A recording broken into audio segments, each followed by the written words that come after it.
Hi, and welcome. You're listening to the X22 Report. My name is Dave, and this is episode 761B, and today's date is September 8th, 2015, and the title of this episode is U.S. warns citizens of attacks by extremists in South Africa. Translation, U.S. ready to make a regime change in South Africa. Now, before I get started, I just want to make an announcement. Tomorrow, Wednesday, I'll be uploading an interview with James Wesley Rawls. We talk about what has been happening out in the Middle East, in Ukraine, the Pacific. We talk about the coming collapse and how you can prepare. If you're on the X22Report.com email alert system, you will get an email. If you signed up to the X22 Report Spotlight YouTube channel, YouTube should send you an email letting you know the video is there. If not, you can go right to YouTube, type in X22 Report Spotlight. It should bring you right to the video, or you can come over to the X22Report.com site. You will see the video on the right-hand side. Let's get right into the economic collapse geopolitical news. And we understand right now that the U.S. government central bankers are trying to keep everyone under control, under surveillance. We see thanks to the DHS Research and Development Department, they've created something called ERAD, Electronic Recovery and Access to Data. And this can read prepaid cards, debit cards, and they can show your balance. So if you're being held by the police, they can actually take your cards, put it through this system, and they can find out more information on you. I mean, do they need a warrant with this? Well, of course they do, but they're saying they do not need a warrant. They can just do it. And again, this is a violation of your Fourth Amendment. So, basically, they can put a hold on your account if they find something suspicious. And they can look into your personal information. So you can see what is going on right now.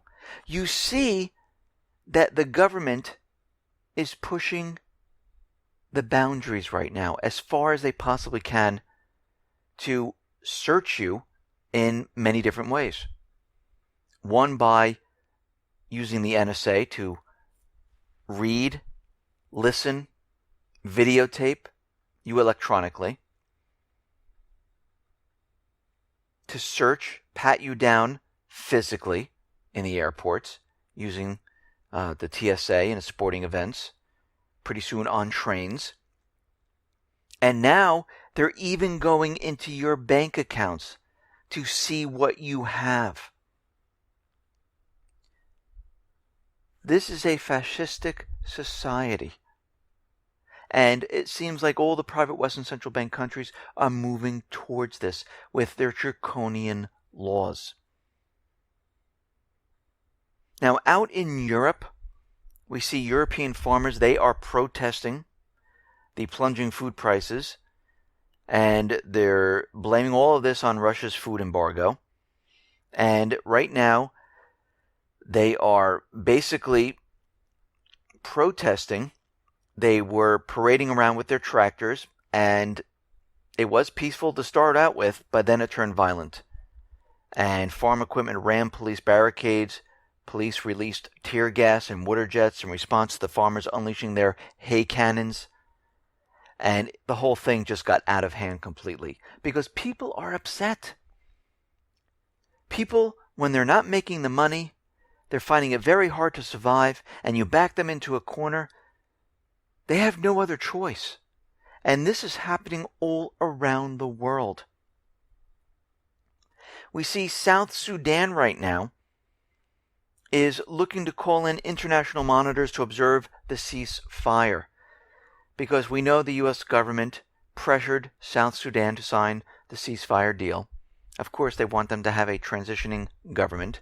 They want them to give up powers. And when this whole thing was signed, they noticed that there were violations of the ceasefire, which we see in Ukraine. And they want monitors there to monitor what is going on, and they would like to have UN monitors in the country to monitor all this. We see the U.S. right now is putting out a warning of possible attacks in South Africa by extremists. In a statement on the U.S. Embassy website, said it had no information about a specific target or timing, but advised U.S. citizens to review their personal security plans and maintain their vigilance. Translation: it looks like they're placing a terror organization in South Africa, most likely to have a regime change. Remember, South Africa is part of the BRICS system. So every time we see these type of warnings, that tells us that something is about to happen in that area. Protesters in Moldova are saying to the European Union to stop financing the country, and they want them to exert pressure on the authorities. What they're saying is the authorities are complete crooks. All the funds that are coming to them are going into their pockets. Well, yeah. It's not just happening there. It's happening in most of the Eurozone countries. It's happening in the United States because it's all part of the same system. The central bank and the governments have become as one. They're part of the same problem today. The U.S. government, the Moldovan government, and all the other governments do not work for the people anymore. They work for the corporations, the central bankers, and yes, they will take the money. They are criminals. Poroshenko right now is promising to unveil the August 31st riots. He's going to unveil the ringleaders, and he's going to show their secretive plot. And it's going to be horrific what he's about to tell everyone. Most likely, he's going to blame the southeastern people, Russia, and how they wanted to take over Ukraine or blow up the government in Ukraine. They're setting up a false flag. That's what they're doing at this point. Now, back in April, there was a story out in the UK saying a British trawler was damaged by a submarine. This was the fishing vessel Karen. It sustained damage to its nets and deck equipment while in the Irish Sea after it was dragged violently by an unidentified vessel. Now, during that time, a lot of the corporate media was out there, and they were saying it was a Russian submarine. It had to be Russian. They're attacking. Look what they're doing here. Well, it turns out that it was not a Russian submarine. Anyone really surprised about this? No. It was a British submarine. And they just conceded, yes, it was one of our own. It was an accident. Remember all of this talk about British subs near Britain? They're detecting it. It's over here. It's over there. Well, all of this was complete propaganda. It wasn't Russian whatsoever. And we see as we go forward and we look at everything that's been said now, all of this is starting to look like propaganda because we know it is. They use this to convince you of who the enemy is going to be for the next world war. This is what they've been doing all along. I mean, we see what's happening in Syria right now, and we know that Russia supplies military assets to Syria.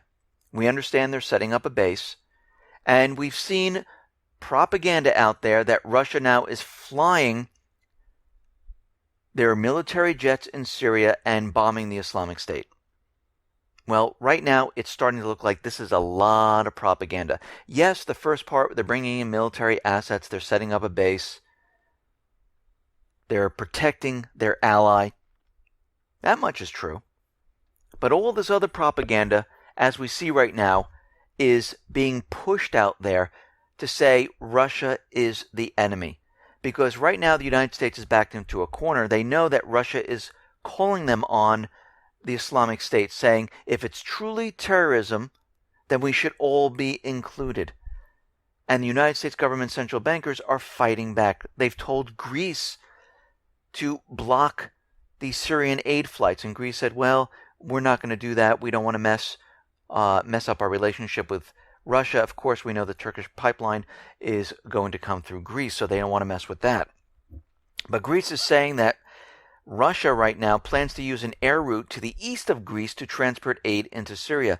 Bulgaria is saying we're going to be denying the Russian supply flights the use of our airspace. We're not letting them do it.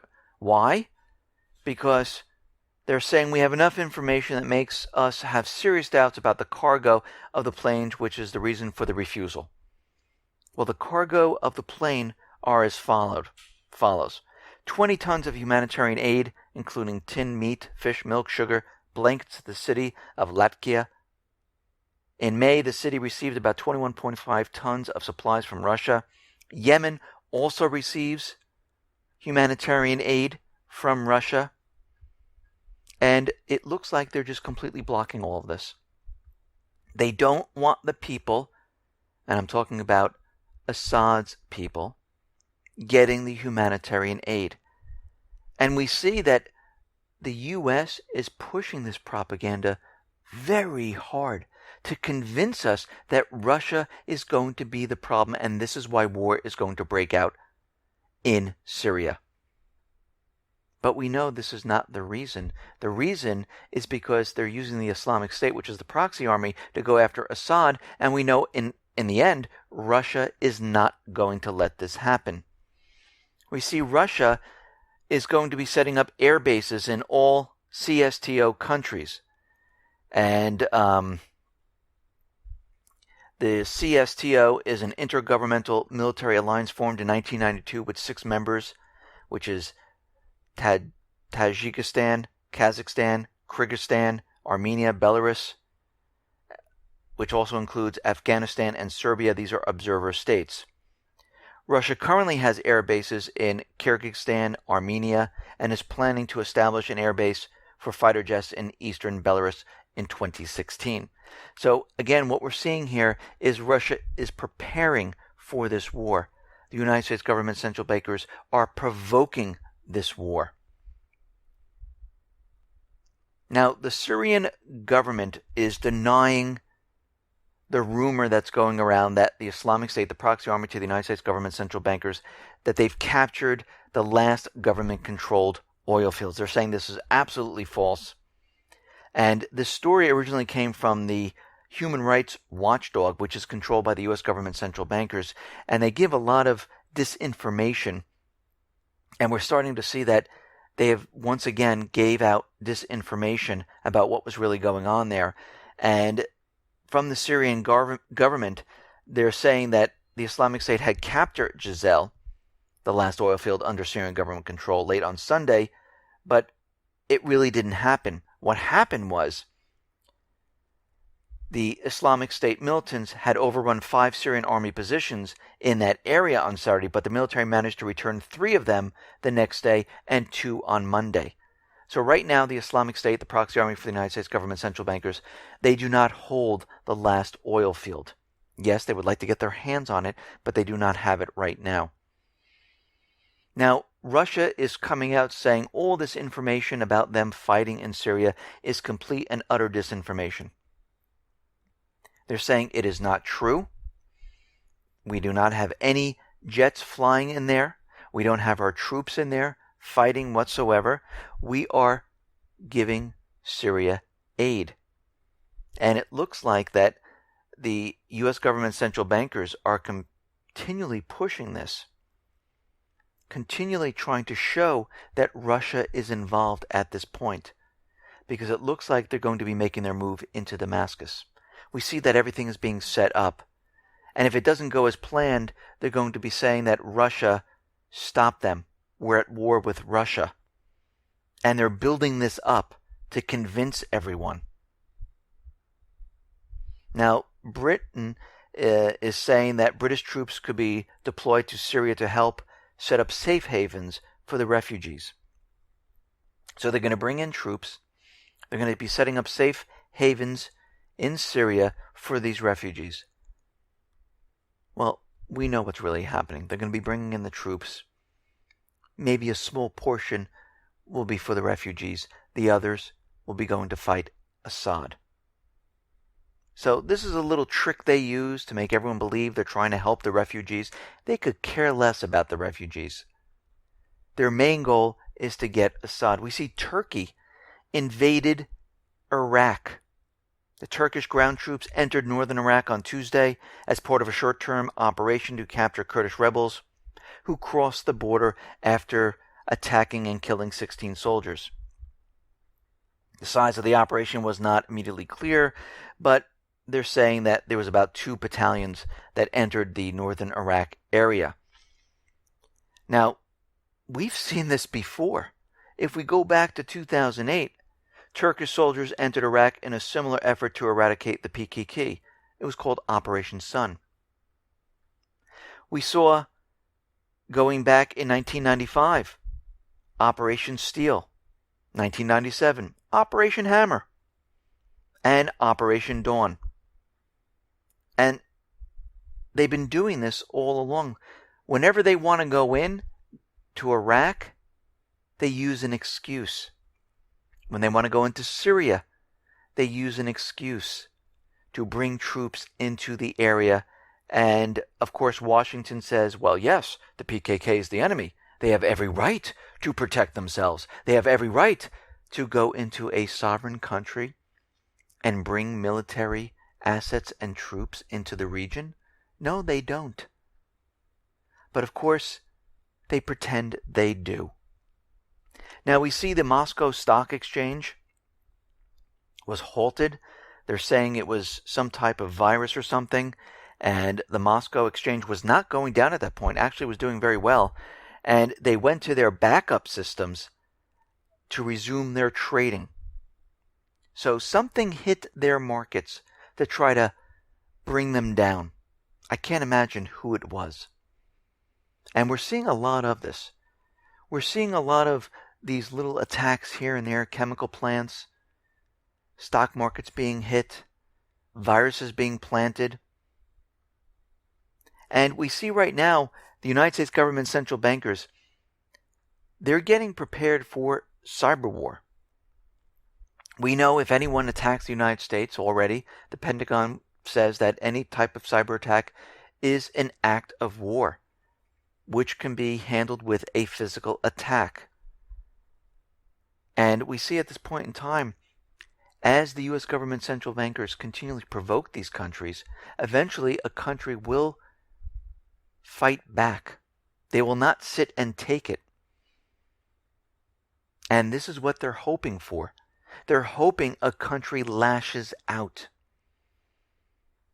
Doesn't matter which one it is because the players are all the same. And this will kick off World War III. We are headed in this direction. And the central bankers, the U.S. government, they're going to keep pushing until the very end. Listen, everyone, thanks a lot for listening. Be well, be safe, and especially be prepared. Thanks a lot.